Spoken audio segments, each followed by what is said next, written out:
기원전 13세기 소아시아의 트로이 왕자 파리스는 아프로디테에게 황금사과를 넘겨준다. 파리스는 그 대가로 그리스 스파르타 메넬라오스 왕의 아내 헬레네를 빼앗는다. 아내가 납치당하자 메넬라오스는 형 아가멤논, 아킬레스, 오디세우스와 트로이 원정에 나선다.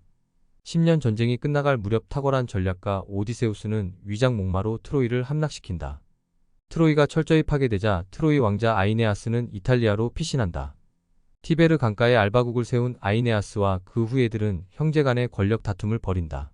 삼국과 살육의 연속을 거쳐 13대 후손 로물루스와 레무스에 이르러 로마를 건국한다.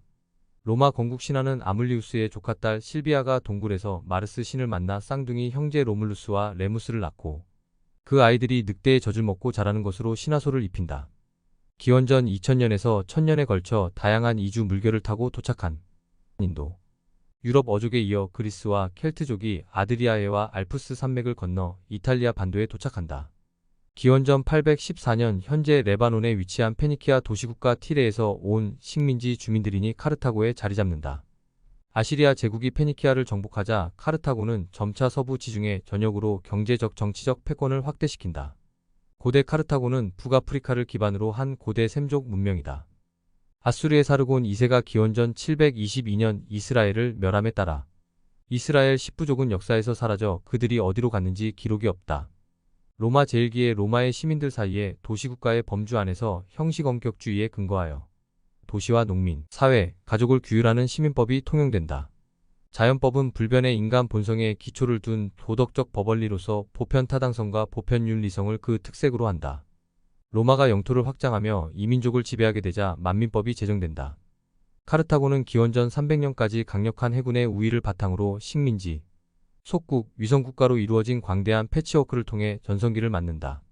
서아시아와 이베리아 반도까지 뻗친 광범위한 상업 네트워크로 카르타고는 시칠리아 섬과 코르시카 섬, 사르데냐 섬까지 지배한다. 시칠리아의 도시국가 시라쿠사와 메시나의 충돌로 로마가 개입하자 카르타고와 로마 사이에 제1차 포에니 전쟁이 벌어진다. 시칠리아 남부에 위치한 카르타고의 요새 아그리젠툼 공방전에서 로마는 카르타고 군대를 포위하여 승리한다. 하지만 카르타고는 리파리 해전에서 해상 전투 경험이 전혀 없는 로마군을 수장시킨다.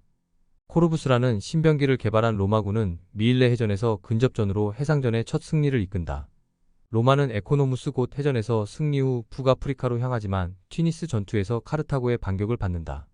파노르무스 전투에서 로마군이 카르타고의 중요 거점인 파노르무스를 점령하자 카르타고는 국론 분열에 휩싸인다.